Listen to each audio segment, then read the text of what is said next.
একদিন ভেবেছিলাম এই পৃথিবীর সৌন্দর্যময় হয়তো নিকট মানুষের মধ্যে। আজকে বেলা গড়িয়ে গেছে, বুঝতে পারলাম আমার ভাবনা ছিল ভুল। কারণ ওরা আমার কোনো শান্তির স্থান ছিল না, ছিল শুধুমাত্র আমাকে খাবলে খাওয়ার মতো কিছু নরপশু। আজ বুঝতে পারলাম শুধু প্রকৃতি নিঃশব্দভাবেই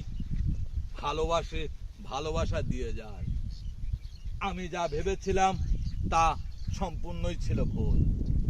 কাছের আপন মায়াজালের মধ্যে যাদেরকে লালন পালন ধারণ করেছিলাম, যাদের জন্য নিজের জীবনের সুখের কথা ভুলে গিয়েছিলাম, যাদের মধ্যে নিজেকে খুঁজে পেতে চেয়েছিলাম, সর্বোচ্চ ছবল সর্বোচ্চ আঘাতটা সেখান থেকেই চলে আসবে। আপনিও রেডি থাকেন, একদিন পেয়ে যাবেন ইনশাল্লাহ।